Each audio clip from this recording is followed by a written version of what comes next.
कश्मीर के सौंदर्य धाम में स्वर्ग का आभास होता है, परंतु स्वयं अपनी आंखों देखे बिना केवल वर्णन से प्रकृति के इस वैभव की कल्पना नहीं हो सकती।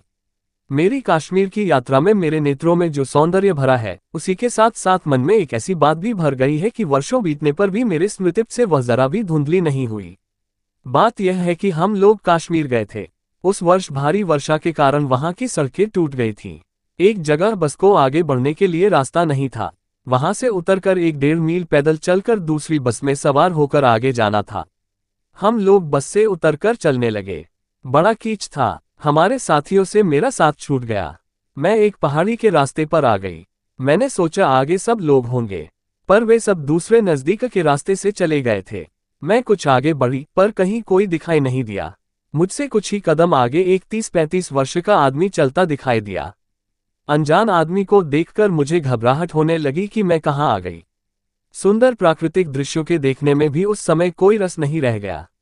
बरसात से पहाड़ी मिट्टी बहुत चिकनी हो गई थी, उस पर चलना बड़ा कठिन था।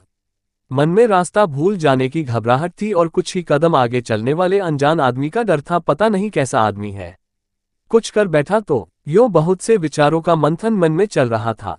कुछ दूर आगे चलने पर मेरे पैरों की आहट सुनकर उस आदमी ने पीछे मुड़कर देखा। अब तो मेरी घबराहट कल्पना से बाहर थी। अनजान भूमि में वह मनुष्य जैसे चाहे बर्ताव कर सकता है। चारों ओर झाड़ियां हैं, दूसरा कोई मनुष्य नहीं। मुझे मार डाले तो भी मेरे साथियों को पता न लगे कि मैं कहाँ हूं और क्या हो गया है। पर अब तो वह आदमी वापस लौटकर मेरे सामने खड़ा हो गया। मेरी घबराहट वह जान गया था। मेरे सामने देखकर हंसा। मेरा तो होश हवास गुम हो गया। हंसते हुए उसने कहा, बहन जी डरो मत, जहां कोई नहीं होता है वहां भी भगवान तो होता है। इतने पर भी मुझे विश्वास नहीं आ रहा था। मैं तो प्रतिदिन नए नए अविश्वास का अनुभव हो ऐसी जमीन पर रहने वाली थी। वह भाई था जमीन से ऊपर पहाड़ पर रहने वाला, अतएव मेरा अविश्वास उसकी समझ में नहीं आ रहा था। चिकनी मिट्टी के कारण मैं चल नहीं पा रही थी।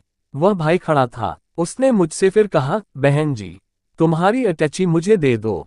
मैं उस भाई को क्या कहूँ, अटैची किस विश्वास पर दे दूं। उसके अंदर यात्रा खर्च के 1500 रुपये थे, कैसे दे दूं। रुपये लेकर चलता बने तो फिर लौटूंगी कैसे। मेरी बेचैनी का पार नहीं था। उस भाई ने फिर कहा, बहन जी विश्वास रखकर अटैची मुझे दे दो और अपना हाथ मेरे हाथ में पकड़ा दो। हाथ पकड़कर मैं तुमको बस के पास नीचे उतार दूं। आगे ढालू रास्ता है, अनजान भूमि है, तुम नहीं उतर सकोगी। सारा साहस बटोरकर मैंने निश्चय किया, चलो ईश्वर ने जो रचा होगा वही होगा। मैंने अटैची उसे दे दी और अपना हाथ उसके हाथ पर रख दिया।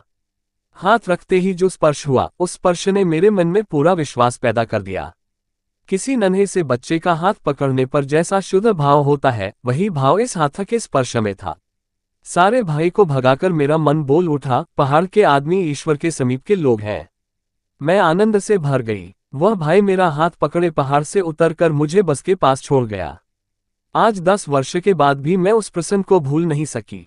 मनुष्य किस हद तक सज्जन और शुद्ध होता है, ये बात उसके हाथ से मेरा हाथ पकड़े जाने पर मेरी समझ में आई और मैं पूरे विश्वास के साथ पहाड़ से नीचे उतर गई।